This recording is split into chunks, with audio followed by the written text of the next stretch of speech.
Hey, my name's Ian Begley. You're watching the NBA Exchange with Dexter Henry.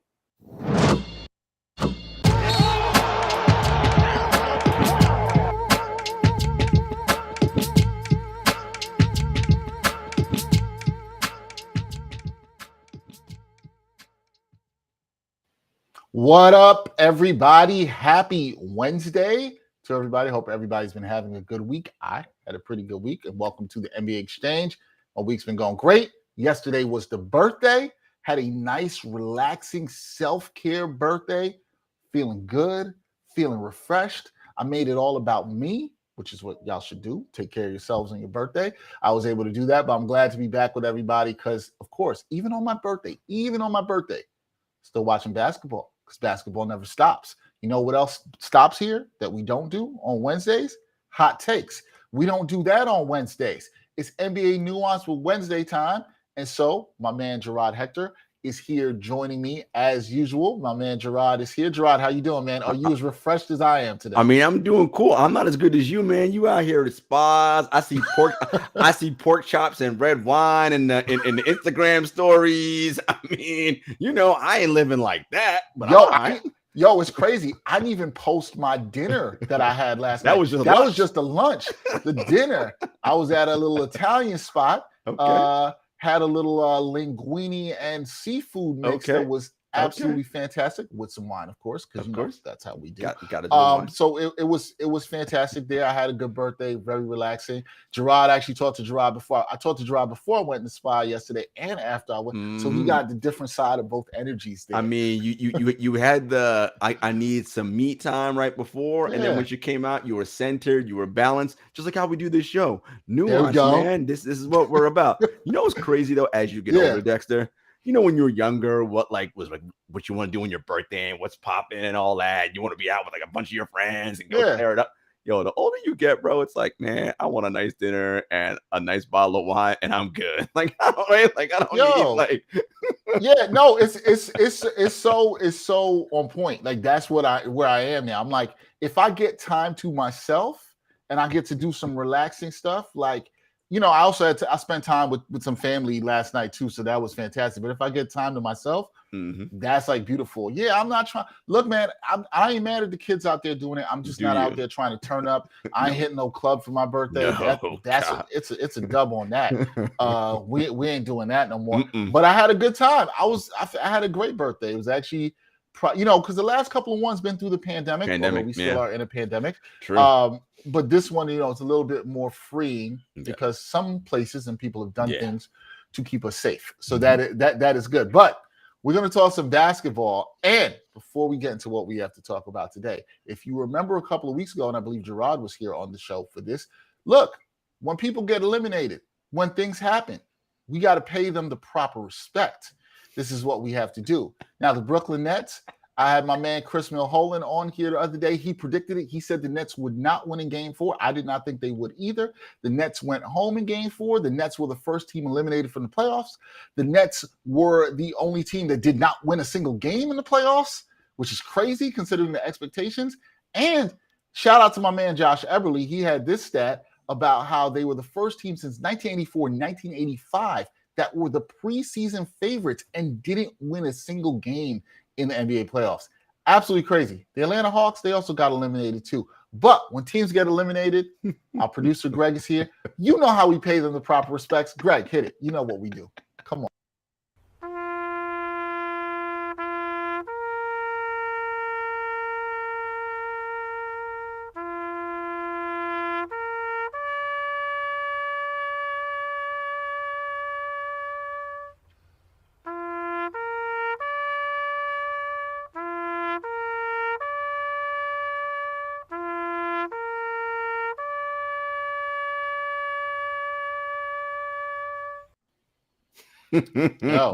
Taps. You gotta play taps on them. And as we play taps on them, we got my man Manny here in the chat giving respect to the Celtics defense. Even though my boy Manny was talking to that Nets in 7. None of that Nets in 7, Manny. I mean, I love you. None of that Nets it's in 7. wild. Before we get into it, Dex, how do you feel about the Knicks fans out there that are like, gloating and like, we're the 2021-22 Nets won the same amount of playoff games as the Knicks, and all this stuff. And I'm like, listen, I get it. Y'all want to like do the whole thing about how we still run New York. But when you do shit like that to me, it tells me how much the Nets are in your head, right? Because if you run New York and you're all that, you don't care about what the Knicks are doing or what the Nets are doing. You minding your own business. You're like, we good money. I don't care what y'all do. I don't understand. Listen, I don't understand. I'll put it like this. I don't understand it, right? Like, I don't understand it at all. Like, if you're a Knicks fan, why you'd feel some kind of way about what the Nets fans are doing.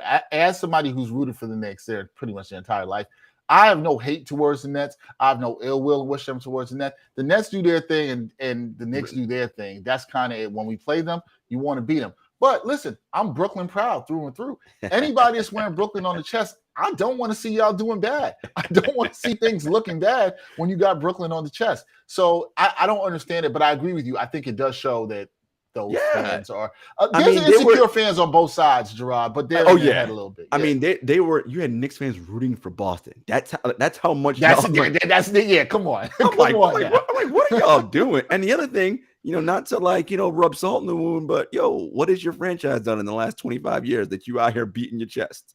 Like, listen, you shouldn't be beating your chest about anything. I've said it on this show. We saw how Bing Bong went to all wrong. We saw that. Okay.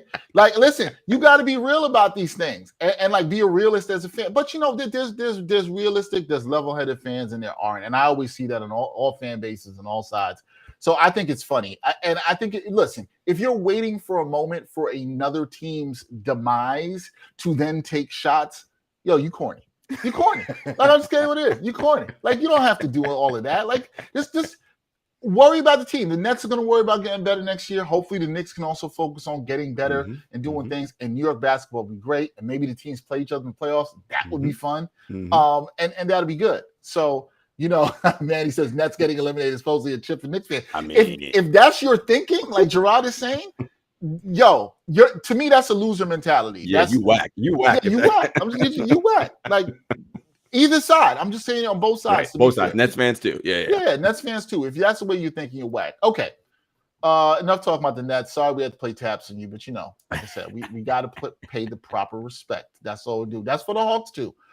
Last night, Jarod, I was out, so I did not get to watch as much playoff basketball as I like, but I did see the end of that Grizzlies game. And the Grizzlies and Suns, they both win last night. They take 3-2 leads. Were you impressed with both of the wins for these teams? I was very impressed with what I saw from the Suns down the stretch. The Grizzlies coming back. Ja Morant looked great in the final couple of minutes. What were your takeaways from these game fives? I just want to say, first of all, that I got back on the right track. The winning track gambling last week. The streak ended, right? I wouldn't give you any winners. Back on the winning streak last night. The Grizzlies were excellent down the stretch, and I said this about the Minnesota Timberwolves. They're super talented and very good. Karl Anthony-Towns, say all the things you want about him, putting extra bass in his voice when it's not really there, all that jazz. He's supremely talented, and he played really well down the stretch. But that Minnesota Timberwolves team, to me, will always let you back in the game because their collective IQ was just not high. They make silly and dumb basketball plays all the time. And, it happens. We saw it in Game 3. They blew two 25-point leads. I mean, that's number one. And then, yes, down the stretch, Memphis, Ja did his thing. They played some defense. They got stops when they needed to, and this is a larger thing about Memphis going forward. Whenever their playoff run ends, and I said this to you yesterday, the playoffs do something that people don't seem to realize. Because, again, most casuals don't watch enough regular season basketball. They watch the big games that come on ESPN and TNT, but they're not on League Pass daily watching teams. It's very easy to cover up your warts in the regular season when you're playing 3 games in 5 nights. You're flying into Orlando on a Tuesday. You got to go to Detroit on Thursday. It's easy to cover that up because teams aren't scouting you like that. In the playoffs, all your weaknesses get exposed and put on Front Street.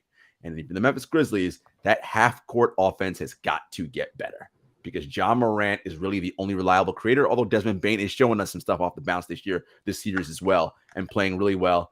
They foul entirely too much. Triple J's my guy. Like in the offseason, that is something he has got to work on because when he's on the floor, the Timberwolves are terrible. They can't score when he's on the floor because he's so excellent protecting the paint and switching out. But He's literally only played like 100 of the possible 200 minutes that are available, right? It's just he needs to get better and develop his offensive game as well. But impressive win by the Grizzlies last night. As far as the Pelicans, I knew this was coming as well. The Pelicans were the number one team all year for a reason. I mean, sorry, the Suns, number one team all year for a reason. They execute down the stretch, and they had the top number 3 offense, number 3 defense. Only team in the top 5 in both. They did it on both ends of the floor last night. They locked up the Pelicans. Yo, shout out to Mikal Bridges, who is incredible as a defender. Jay Crowder, DeAndre Ayton, Chris Paul, like the whole squad. They play team defense on a string, and individually, Bridges is brilliant.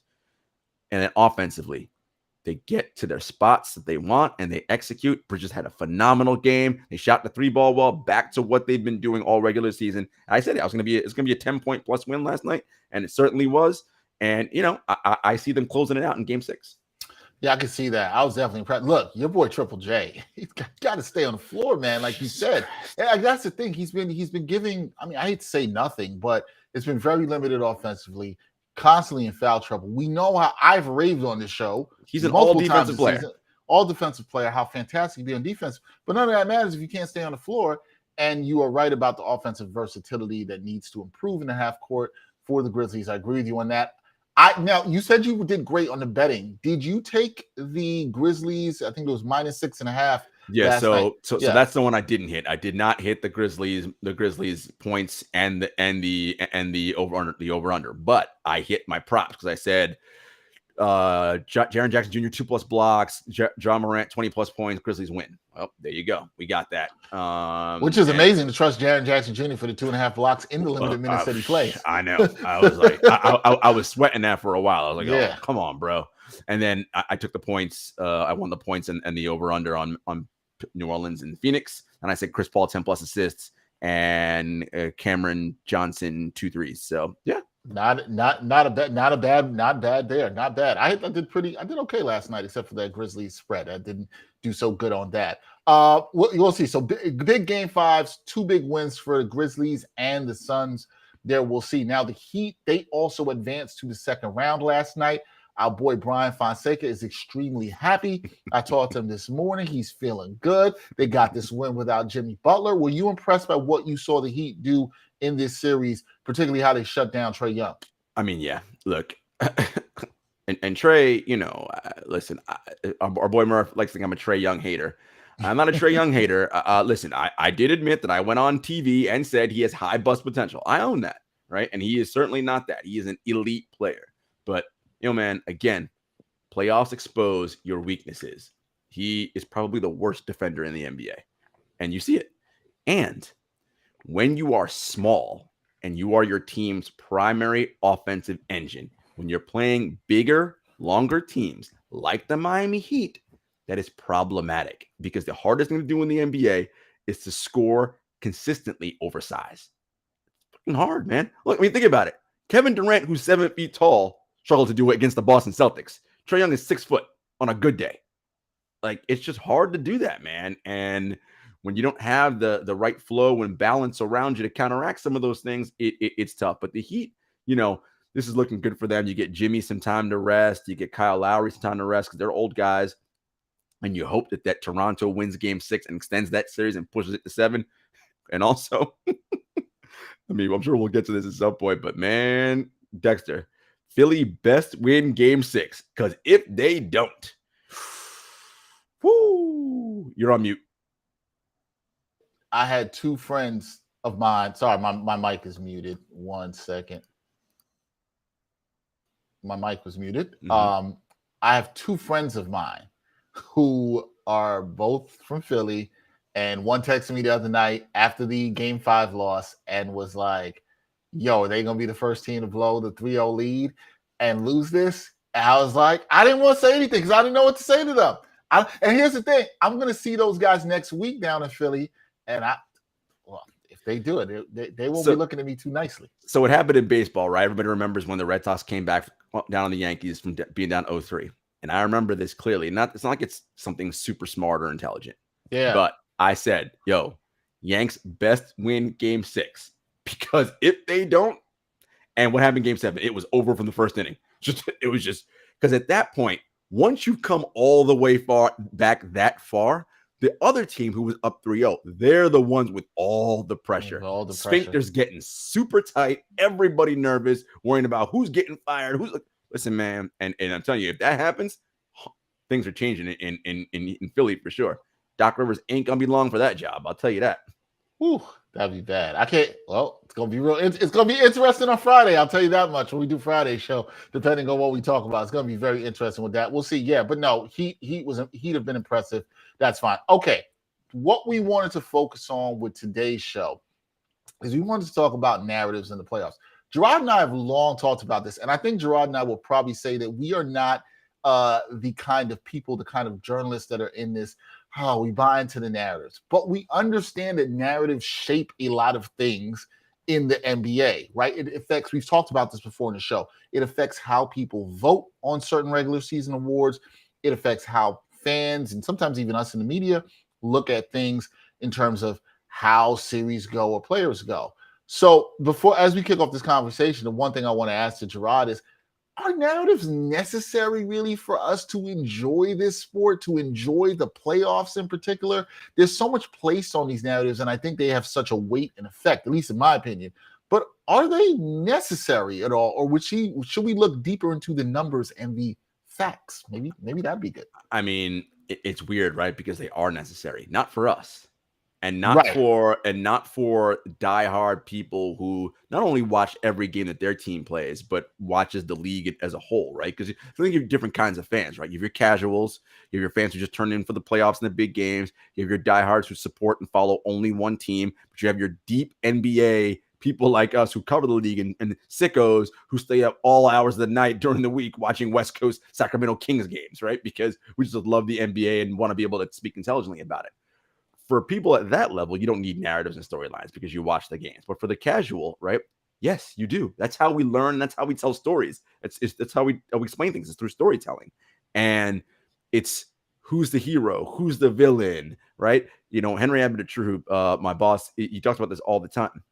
Think about it from, does your mom or your grandma know about X? And if they have never heard of it, right, especially if they're not NBA fans, it's not relevant, right? Because that's the majority of people, or people like your mom and your grandma, right? Not us. The diehards are the minority. It's the people, it's the casuals. And the way that casual people who wouldn't otherwise watch sports would want to get interested is through narrative and storytelling. So yes, it is important. But when we want to talk about the nitty gritty and drill down into where a player ranks, all NBAs and all that sort of thing, that's when narrative doesn't need to have as much impact as it does. No, that makes a lot of sense to me. And so there's value in the narrative for the casual fan. And, the casual fan is also very much linked, as Jarod and I've talked about a lot, to television, right? And how television is sold and promoted to the public, right? And this is what generates interest in people watching and that sort of stuff as well, too. So, but narratives, one of the things I want to talk about is narratives definitely affect players and teams, right? Let's look at Brooklyn. We talked about Brooklyn at the top here. Let's look at Brooklyn. The narrative now with KD. Some people are talking, I think some of this is ridiculous. For example, I saw it. I shared this with Jarod in our group chat with a couple other friends. There was a Twitter Spaces. I believe this was after Game 3, right? Which was saying somebody was having a discussion. I don't know how it was really a discussion, but is KD's legacy now affected and tainted because of this Boston series? No, no, no. That series does not affect everything he's accomplished before. It doesn't devalue anything that he's done. But people are talking about KD differently. They're talking about the Nets differently because of this. The narrative for the Nets, I just want to touch on both, Jarod. The narrative for the Nets was like, hey, there are these two great stars. You have them. You should be able to win. Now there's some talk, is this a failure? And I think it's fair to look at it that it is a failure. But do you feel the narrative around KD and the Brooklyn Nets, is that changing? Is that shifting on us right now in real time? I mean, Kevin Durant may be the most polarizing NBA superstar that we have, right? If not, it's his teammate Kyrie Irving, right? But for different reasons why Kyrie's polarizing. I know for a lot of basketball fans, they don't remember that basketball existed before the year 2017. I understand that. 2017 is when everyone thinks basketball began. I get that a lot of you believe that, and that's fine. But let me just clue you in on something really quickly here. before 2017, when Kevin Durant was a member of the Oklahoma City Thunder for 9 seasons, he went to the playoff 6 times. It would have been 7 times. The 7th season, he didn't go because he had the Jones fracture. By the way, when he suffered the Jones fracture, that was the team that was kicking the Golden State Warriors' ass all that regular season. Okay, be that as it may, he gets hurt. They don't go in. By the way, that's the same year the Warriors won their first title. Again, didn't have to face OKC with Kevin Durant that year because they didn't make it. Put that away. Those 6 playoff seasons, he advanced to 5 conference finals and an NBA finals. So what is this narrative about he doesn't win or can't get it done in the playoffs? I'm sorry. What is that? What are we talking about? Excuse me. 4 conference finals and 1 NBA finals, not 5. What is that we're talking about here? Well, people too are then going to go into the narrative shifting, which is that he did not get it done until he played with Steph. That is going. This is how these conversations come about. You know that. and it's asinine because what we're doing is we are attributing a team award, which is what the NBA championship is, to individual players. Right. What? That's not how this works. By the way, a team award, which is a 1 in 30 lottery chance. Right? That's what it is. 1 in 30. You need tremendous amount. You have to be good, of course, but you need a tremendous amount of luck to also win a championship. Newsflash, folks. And again, I'm not taking this away from the Warriors. I'm just stating a position of fact. In 2015, that season when they won their first championship, I mentioned they did not have to play OKC because OKC didn't make the playoffs because Durant was out with the Jones fracture. Every team they played that postseason had a major injury. Look, again, I am not denigrating the championship. What I'm saying is you have to be good and you need luck. You don't advance to 4 conference finals and an NBA finals without being good. You just get a little bit unlucky, right? Like shit happens. Yeah, I rooted for the Knicks a lot of time in my life. I know this. I know this all too well. But when it comes to the Nets, right, the narrative around them, and I saw my man Ibrahim. Shout out to you, Ibrahim. I saw you. He checked in here. He's watching on LinkedIn. He said it has to be said that KD and Kyrie have totally missed an opportunity to be the team of NYC this year. Not by just losing the game the other day, but more so for dissing the Knicks on the Garden floor at the end of the season. They dismissed the Knicks, etc. And he talked about them going back to Jersey and whatnot. The narrative around the Nets being a super team, I think, is interesting, right? And are they still that team? Like, I'm very intrigued as to what the focus will be on the Nets next year. Do they still have these expectations that they had the last 2 years? Are people coming down on them like, I don't know if we really trust them right now? I think, look, here's the thing about the Nets and what their problem is in narratives around super teams and this and that and whatever. You see that super teams, while the talent is attractive and you're like, ooh, this could be a thing. Super teams are volatile, okay? Not only because you have to make sure the personality mix chemistry is correct, but when you decide to do that 3-tier star max player system in a salary cap sport, if your top 3 guys are max players, that means 12 through 15, you got literally no money left. So you're doing veteran minimums, 2-way guys, rookies, and you look, and the problem is if anything happens to 1 or 2 of those 3 max players, you're screwed. You saw that with the Brooklyn Nets, right? Kevin Durant was the only player of those 3 max slots that played every game he was available. When he wasn't injured, he played. Same could be said about Kyrie Irving. We know we know what the James Harden situation was. He forced his way out, and then Ben Simmons, we know what that is. So when you, and it's not like, okay, I can just go replace those 2 spots. Replace it with what? Right. With what? Right. From where? I mean, so instead, you got to try it out Goran Dragic. And again, this is not disrespect to Goran, Patty, or Seth, who played excellently. But you see the warts now because now it's like, oh, we have no size. We have no. Yeah, of course you don't, because you traded away all your size and your length and your rebounding to get these stars. And this is the problem when you let superstars have control of your organization, because they want to bring in commodities and players that they know who've gotten it done before. That's a human thing. And we talked about this yesterday, Dexter. Yep. As human beings, it's hard for us to conceive of something happening if we hadn't seen it yet, right? Again, if you ask anybody, oh, did you see Herb Jones and Jose Alvarado making this much impact in the NBA playoffs? He'd be like, who? People would say who and who. Never heard of them, and no. And now look what's happening, right? My point being is that just because you've never seen it doesn't mean it can't happen. And there is so much talent that exists around that if you trust your organization, and this is what it comes down to, Dexter, is trust. Do these players have trust in their organization to do the right thing and build what's right around them? They said the right things when they got there, right? The talk was when KD and Kyrie signed on in Brooklyn was, man, this great culture in Brooklyn and what they built. Yeah, but you clearly didn't trust it because you wrecked it all within a year that you got there. So, clearly LeBron doesn't trust the Lakers to do what's right because you see what's going on there. It's just, it is terrible, right? And again, some players have a reason to not trust their organization. It's fair because let's be real. Most of these organizations are shitty and do bad things. But if the organizations and the star players work in concert, like Golden State, like Miami, like San Antonio for all these years, beautiful things happen. Yeah, things can happen. And it's also the players trusting the narratives of, as you said, the things that they've seen before, right? Oh, there's a narrative that put stars together and they'll win. And you and I have talked about this, so we don't have to belabor this, but chemistry matters.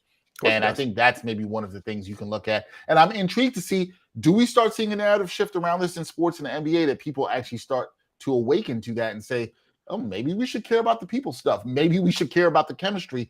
Or are we still going to be like, the person with the most star talent is definitely going to win? It's both, right? You look, Golden State doesn't work without Steph Curry. Absolutely San Antonio not. Spurs all those years don't work without Tim Duncan, right? Like Miami Heat don't work without LeBron James and Dwayne. Like you need those kinds of dudes to win, but that's just one piece.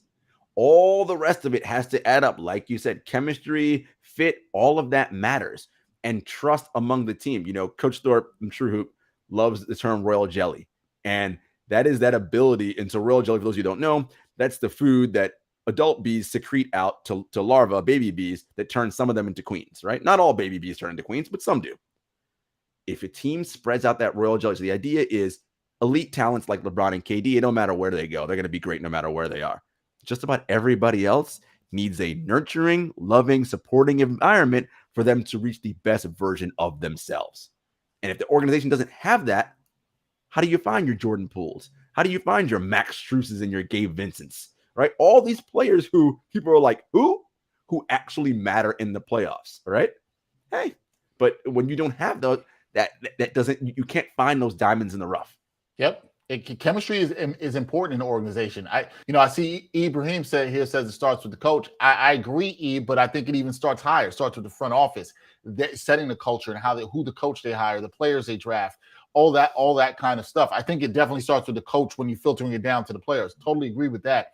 But even if we go above that, that chemistry matters with the people in the front office liking each other. The people in the front office, as Jarod always says, not necessarily kowtowing to every idea that one superstar says in terms of building a roster, having the balls, for lack of a better term, to say, no, this is what we're going to do because our culture is strong here. We actually believe in that. We'll ask for your input and we'll take it. But you ain't going to be deciding what we're doing. Right. But strong organizations can do that. We the ones you mentioned, we've seen it in Miami, we've seen it in Toronto, we've seen it in San Antonio, we've seen it for about the past half decade or so in Golden State. We've seen that as well. Now, a team you mentioned the New Orleans Pelicans and some of their players, Jose Alvarado, Herbert Jones. Could we please go back a couple months ago? You and I were talking about Zion Williamson. We don't know what's up with him and the Pelicans. People were like, oh, New Orleans looks dysfunctional. It's a mess. Now, some people were talking about how they should just tank, get a pick. I'm always a proponent of playing playoff games with young teams matter. It helps. I think it's always a good thing there. They're now in, and now you're hearing a different thing. They've challenged the Suns, Jarod. They've won 2 games. Now you're hearing about, again, the future's bright. What if we integrate Zion Williamson back into this? They have the Lakers pick at number 8 or possibly higher this year. The narrative around the Pelicans has changed in just a short period of time. Do you agree with that? And are we should this be a cautionary tale of not jumping the gun too quickly with an organization? Yeah, I mean, it's funny because I was thinking early in the season when they were playing poorly and it looked like because I said Zion's got a Jones fracture. He ain't playing this year. I was thinking, man, do you just tank and go for the picks? And then you said, as you said, you're like, I'm prone to playing it out and see what happens. Coach Thorpe, same thing. Nah, you got to play, and you got to, the guys are competitive. It's helpful, no matter what happens in this series, Dexter. Yep. This playoff run has been so valuable to this franchise, not just from a monetary dollar sense. Of course, it is for that, but from just a team chemistry and camaraderie build. Now, the reason why I said that is because I said, just tank the rest of the season. I didn't foresee a midseason acquisition of someone like CJ McCollum, who is a veteran presence that has stabilized that locker room, right? It's an adult in the room. Listen, the thing we forget a lot of times is these teams are full of 19, 20, 21-year-old kids, like who are millionaires and who don't really understand what it is to be a professional. CJ McCollum is a professional. He is he was the former executive vice president or current president of the NBPA. I mean, this is a serious dude who takes the craft of basketball seriously, takes the business of basketball seriously. When you got someone like that showing young guys, man, this is how you prepare. That's how you prepare for the playoffs. Now, CJ may not have won championships, but again, I don't care about that stuff. He's had extensive experience about preparing and what it means to do those things. That environment now is ripe for some success going forward. They got talent on that roster, Dex, up and down. If Zion Williamson sees all of this and still wants no part of it, then you got to get him out of there, because you don't want that kind of attitude permeating what you're building here right now. Because look, I mean, there's no disrespect to Zion, who could be phenomenal. Brandon Ingram, like, you sure he's better than me? Like, right? Like, I mean, okay. I mean, B.I. out here like, I could do some stuff now. And again, CJ might be like, yeah, Zion's got more talent than me, but he ain't achieved what I've achieved in this league yet. Like, so, and I'm not at liberty to say some things about Zion that I know, but I will say this.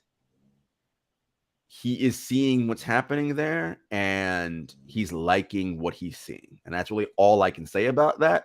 But we'll see what happens this summer. And look, shout out to head coach Willie Green and his staff. He deserves a lot of credit. Oh man, this dude can coach. Clearly, he can coach. He can coach. I love his in-game adjustments. He's been doing a great job with that, and the guys seem to respect him. And you like seeing that. You like seeing something work out. They went for it with the trade for CJ McCollum. I'm glad you brought that up, because that also has helped shift the narrative. Because some people didn't like that trade. I was kind of on the fence with that trade. I'm gonna be completely honest. I was like, I don't know if this is the move for them. But that grown up in the room, as you said, Jarod, has proven to do wonders for them. Yes, they only won what did they win? 30 something games. 6 games or something like that. And they got it now. But I agree with you. This playoff experience is so valuable for that young core.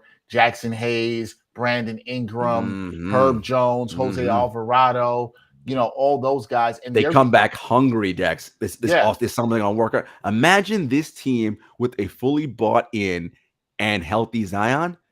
They could do what Memphis did this year and win 50 plus games. And that's not crazy. That's not crazy to think about. It's not talented enough. And here's something Knicks fans, and I know our producer Greg is going to want to hear too. Did you see what Willie Green did here? He's like, I got nothing to lose here. I'm going to play these kids in games down the stretch to get in the playoffs. And he's playing the kids in the playoffs. I know Knicks fans have wanted to see that. Heavy minutes. And you see what happened with the Knicks this year at the end of the season. They didn't make the playoffs when they played some of the kids, and some of the results you saw through that stuff mattered. Even though there were games where the Knicks didn't make the playoffs, there were games kids played trying to get to the playoffs. I think that matters too. I give head coach Willie Green a lot of credit for getting those guys experience, and there's no reason why they can't make that jump. We'll see how the narrative changes on them. Another team and player, Trey Young and the Atlanta Hawks. Okay, this is a team, and I give Jarod all the credit in the world on this, because Jarod was on this from the beginning of the season. He did not like the energy and attitude of the Hawks coming into the season.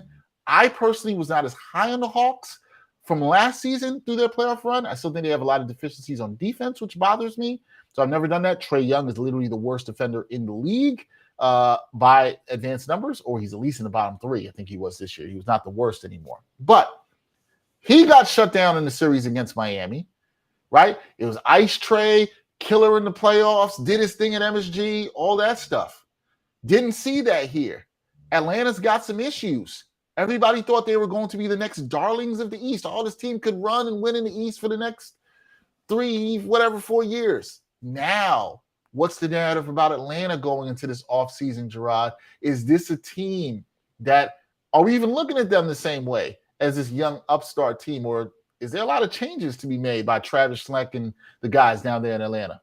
Well, Dexter, Travis Schlenk, midway through the season, came, and this is rare for a GM to unprompted say this. This never happened.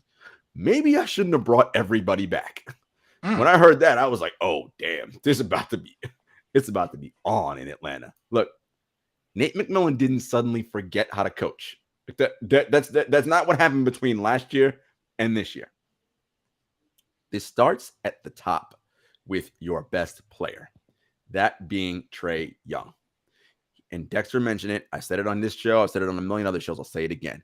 When he said, it's kind of hard to get up for the regular season after what we accomplished last year, that set off alarm bells and red flags to me. I was like, hell no. Listen, man, there is this assumption that people have in this league, and I don't know why, because it's been proven not to be true over the years. A team ascends, a young team, they get to the conference finals, they get to the NBA finals or whatever, and everyone just assumes, they're the team of the decade. They'll be back for the next however many years. It doesn't work that way. Every season is a brand new start, and everything is different. And I expected Atlanta to come back hungry, super hungry. Like, oh, damn, we got to the conference finals. We went 6 games with the Milwaukee Bucks, and Trey was hurt, man. I expected them to come with that kind of energy. Instead, they came with the energy of, oh, man, it's hard to get up for the regular season. I'm like, I'm sorry, what? Hard to get up for the regular season? I was like, y'all ain't done shit yet. Like, you don't have a track record of 6, 7, 8, 9 consecutive playoff runs. And the talent is there. It's just that something is not right. And look, I said this before, I don't watch a ton of Hawks, but I watch enough. I don't always love the chemistry I see there on that team. I'm not, and again, this is not, people like, oh, Jarod, because you're in the tank for the Grizzlies. I mean, yes, I do love the Grizzlies, and I am in the tank for them. But there is something different about the way that the Grizzlies players rally around their superstar, Ja Morant, that the Atlanta Hawks players do not rally around Trey Young. And I don't know what the reason is for that or why, but it just, and to me, it's like, they're not, producer Greg, they actually like Ja.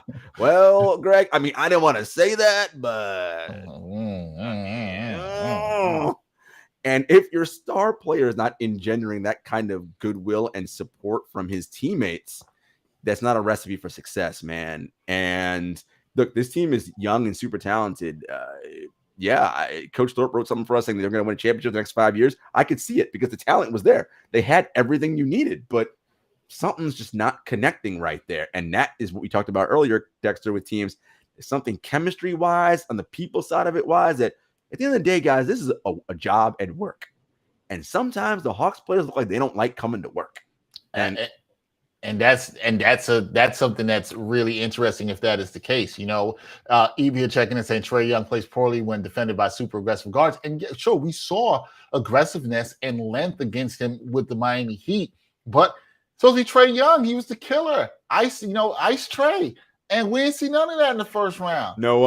None of that. No cold times in the building. The heat melted all that away. And I'm just wondering how that shifts. Or as E brought up there, does this fuel him and the Hawks? Is this a galvanizing point that brings them together? Or is it more that changes need to be made? I think it's the latter. The changes need to be made there, and they actually need some change there. Something is off. I'm with you on that, Jarod. Something ain't right. It's leadership, Dexter, and it's interesting, right? So, like, fans who've been watching basketball for a million years have seen all different kinds of leaders. The one that most people talk about is the Michael Jordan mold, right? I'm not going to say that any of Jordan's teammates enjoyed particularly playing with him, okay? I mean, he punched Steve Kerr in the face in practice once because he was losing. All right. Let's not but it worked and they won 6 championships through sheer force of will. That's also the Kobe Bryant school of thought, right? Where I'm going to berate you and grind you into being the best version of yourself. That could work. And it works for some people. The other environment, that Steph Curry, that Tim Duncan, that pat on the head, that let me bring you in. That's a more softer approach that, And I want to say soft, I don't mean soft as in like weak. I just meant like not volatile and screaming and saying that you're a piece of trash. That works for other people and it seems to go well. The Hawks need to figure out what their leadership style is. And is Trey Young that dude? Like, he is their best player. Doesn't mean he's a leader. But is he a leader? Right. And again, different ways of leading. Right. But is his leadership effect? It's like in business, Dexter. I use this example all the time.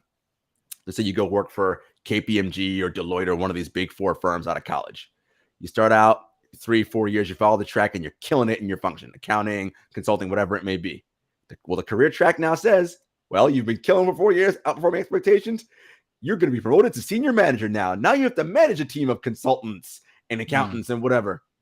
You know, man, just because I was real good at being that job doesn't mean I have the requisite skill set now to lead a team of those people. Right. Those two skills are actually have nothing to do with each other. And, you know, just because you're the best player doesn't mean you know how to lead and lead effectively. Yep. And too oftentimes we merge those things together, not realize they are two completely different skill sets. But good discussion on Trey Young and the Hawks. Next thing I want to talk to you about, another person. I feel like the narrative on this guy changes game to game, and that's Karl Anthony-Towns. One game, he looks great. People are feeling him. Next game, he takes 6 shots. People are like, where's he going? We know, you and I, we talked about this briefly on the phone yesterday. We know about the talent he has. You and I both had him second team all NBA. I think we understand the level of talent that Cat can bring. Where's the narrative going to settle on him? Because I almost am looking at him now. It's like, well, what does he have to do? Is it win this series against the Grizzlies, which is now a tall order? They're down 3-2. Does he just have to play well for most of the games in the series? Does he have to show up? What is it about the narrative with Cat that you see right now in terms of it changing? He doesn't seem to be, I don't want to put him in that Gobert category where I don't think anybody really likes him, but he's kind of like, he's kind of near there. What do you think? I mean, people, Will Smith, Greg, you wildin', Greg. Cat, listen, you said it, Cat's supremely talented, so gifted, and you saw it last night in Game 5. Man, I'm like, damn, this dude. But you saw the other parts of the game that people don't like, right? It's like, dude, you're huge, you're a bully. Don't let them take the ball from you like that. Get in there and just like yam on these fools and all that. Cat has a problem within his own team right now, though, Dexter, and not a problem as in like he doesn't like them.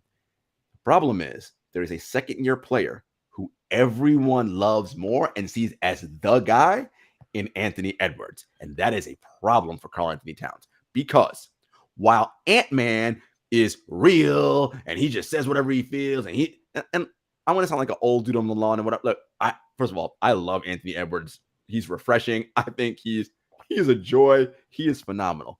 He is not better than Karl Anthony-Towns. Like, he's just not.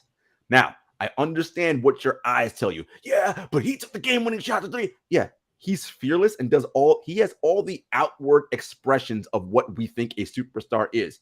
Much like Donovan Mitchell. Much like and Dexter, we talked about this yesterday. Basketball's a funny sport in that our brains latch on to whoever does the scoring as the person that matters above everybody else. And the person who's unafraid to take the shot when it matters and do whatever, even though taking a shot when you're draped over by 2 or 3 dudes, probably a bad idea. But, you know, whatever. That's Mamba mentality and all that Kobe bullshit. Okay, like... Yo, Mamba mentality is great, man. Yeah, real great. And so... you know, he has that kind of thing to compete with where it's like, oh, are you sure it's Cat and not Anthony Edwards? And because, again, as humans, there is this alphaness that like people tend to gravitate towards. And when you're not an alpha and people think of you as a beta or whatever, people are like, you soft, you this, you that, you whatever. And it's like, guys, there's different ways in which to do what is effective to win.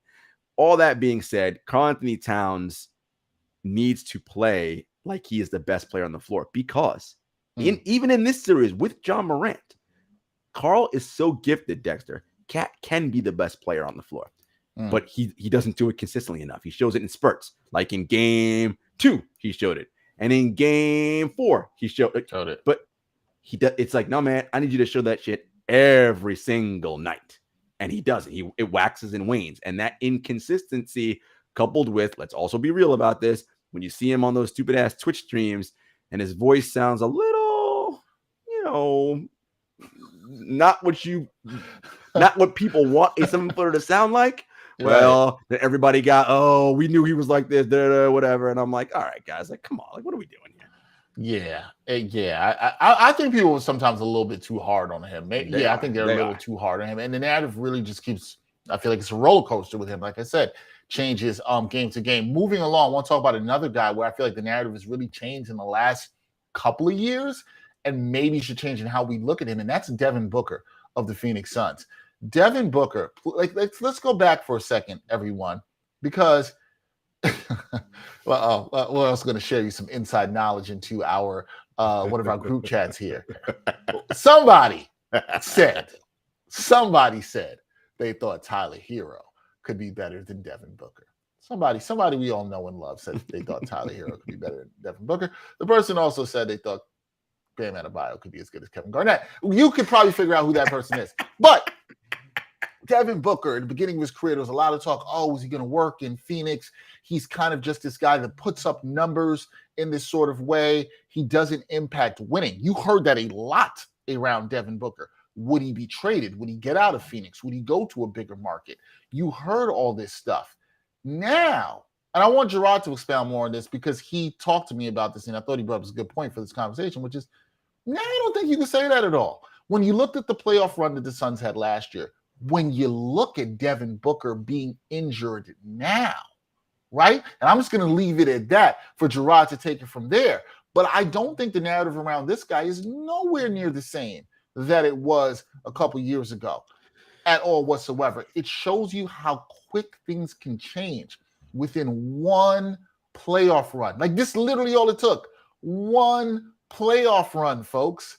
So, Jarod, where do you see the narrative would Devin Booker change? And how much of an impact was that just solely the playoff run?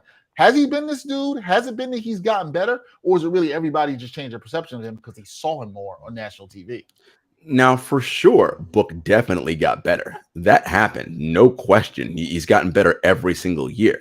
But Dexter, this is what you and I talked about on the phone yesterday. It's something that fans do with basketball all the time. We think of it as 5 individual games of one-on-one. And that is not what basketball is. It is a team game. Now, yes, it is true that unlike other sports, because there's only 5 players on a side, one person can have an outsized impact on a game. That part is true. But it is still a team game. Why am I bringing this up? Because the success that a person has in the postseason and when they earn champions and all these different things that we attribute to individuals, yet it's a team function, is a result of how good are the people that play with me. If Devin Booker is playing with 4 G League dudes, I don't care how good he is. You ain't going to win a lot of games like that. That's just not how this is going to work.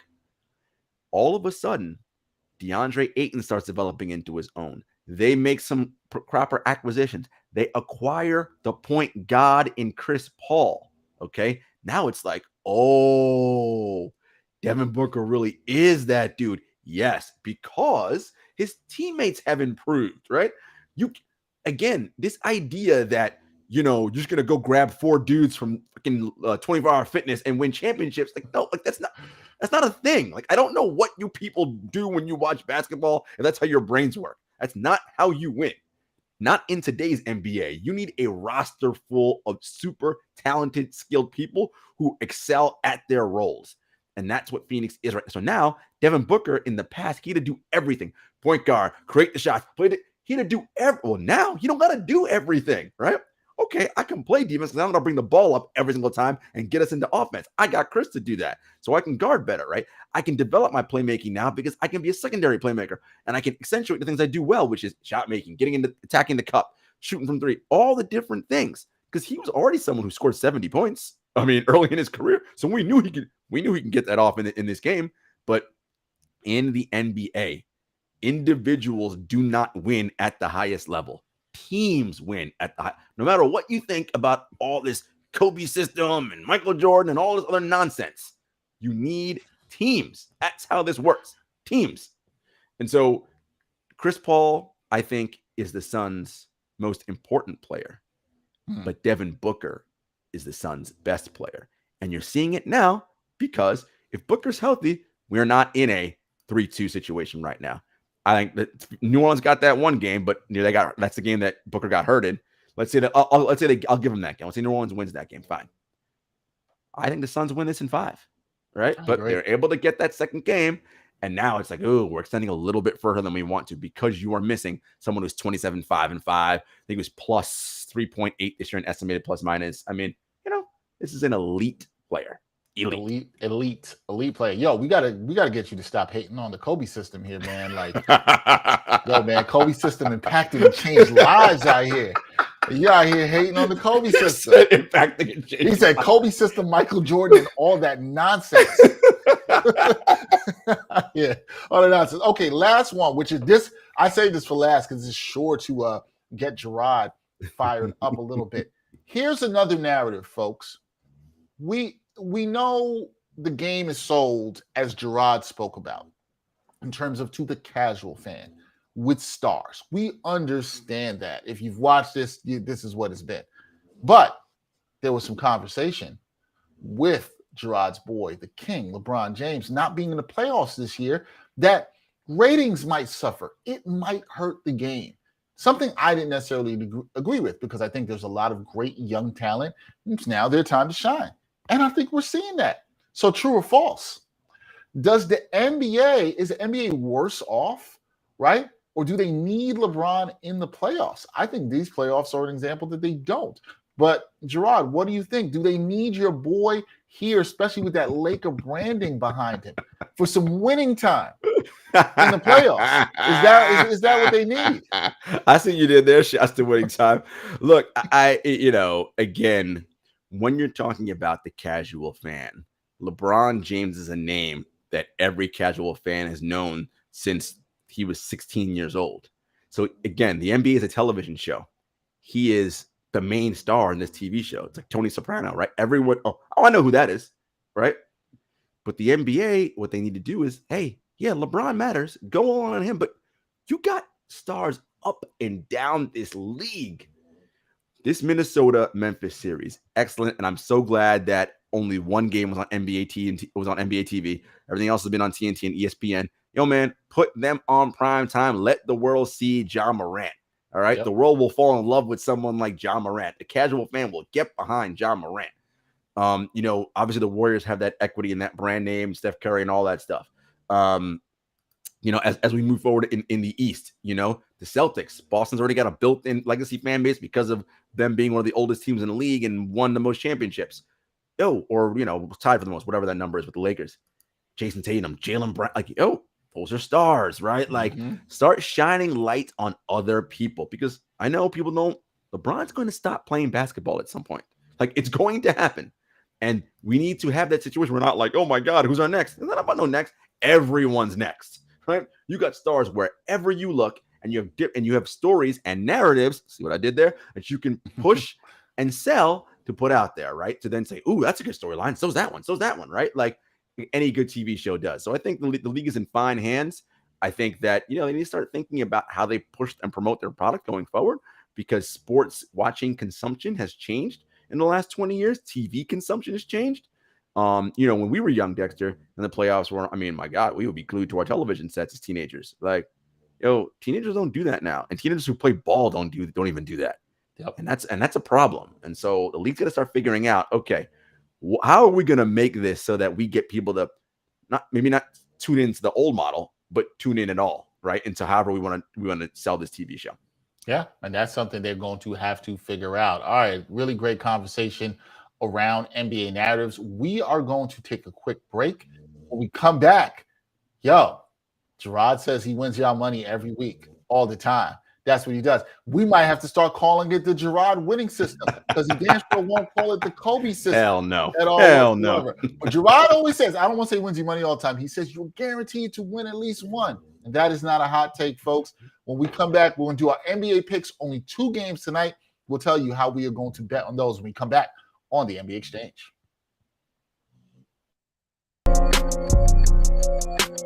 Are you looking for a better way to play player props or daily fantasy sports?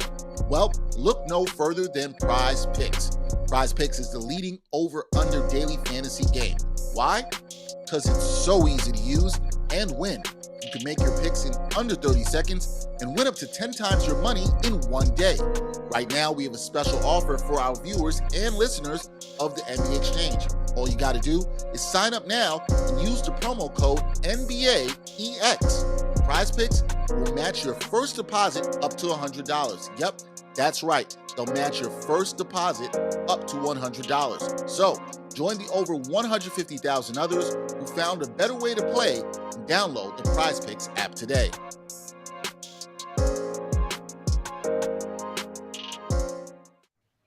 Definitely check in on that PrizePicks promo code NBAEX. Use that to sign up today. We thank you guys for rocking with us today on the show. So, betting.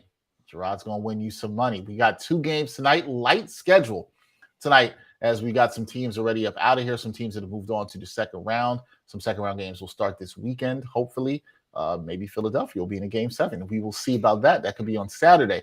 All right, first game tonight.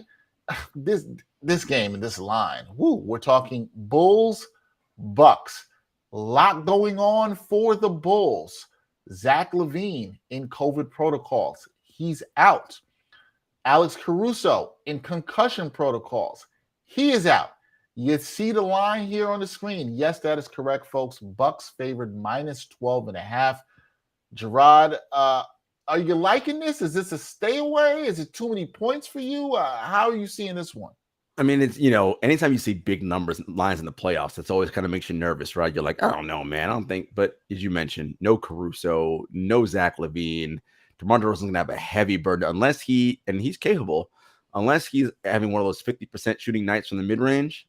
I don't know where Chicago generates it. I mean, I guess Vooch can shoot a bunch of threes, but look, I think Milwaukee wins this handily going away because they know they got Boston in the next round, and Boston's been resting since Monday.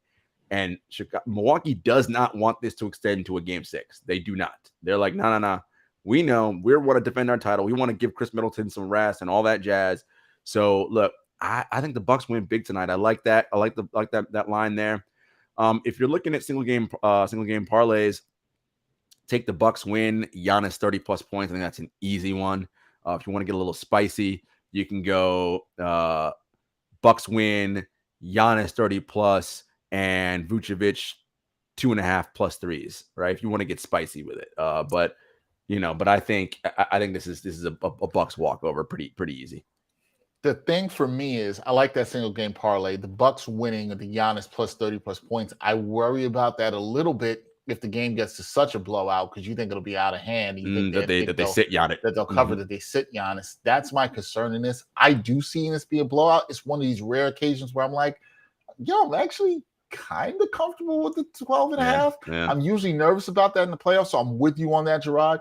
But I'm kind of comfortable with 12.5. I think it's a good bet. Throw a couple dollars down in there. I don't think that can hurt at all. Wouldn't shock me if you also saw Drew Holiday. Look at maybe some over-under stuff with him. Wouldn't shock me if he had a good game, maybe a little bit north of 22 points. I might feel comfortable with that. I think that's one to look at. Also, putting some money on DeMar DeRozan isn't bad. He's going to jack. I don't know if he'll score efficiently. Right. He has to. That's probably why I like that player prop better with Vooch in the threes, because I think you could see some action with him there. I don't know if you're going to get DeMar DeRozan over 25 points, or maybe they let him score and they try to say, or double him and try to say, have other guys beat him. And we'll see, which is, I think, what the Bucks might do. But either way, 12.5 generally would tell you to stay away. It's a lot in the playoffs. Tonight, I think this might be easy for the reasons that Jarod mentioned, and that Bucks want to take care of this, and they know Boston's been resting, and they want to go get a little bit of a rest if they can as well too. All right, last game of the night, it'll be the Denver Nuggets versus the Golden State Warriors. 9-point spread favoring the Golden State Warriors in this one. Jarod, how are you feeling about this? Denver executed pretty well down the stretch in game 4 the other day. Now here in game 5, what do you think happens in this one? They needed Draymond to foul out in that fourth quarter to kind of help them along with that. I still think 9's a big number. I do think the Warriors win tonight. I don't know if they win by 10. I think Denver's going to fight and keep it close. Although the problem is you're on the road, and on the road you need Monty Morris and Aaron Gordon to be good. And I mean, Asking for a lot. You're asking for a lot. So I may find an alternate spread there and bring that down just a little bit, just to be a little more comfortable.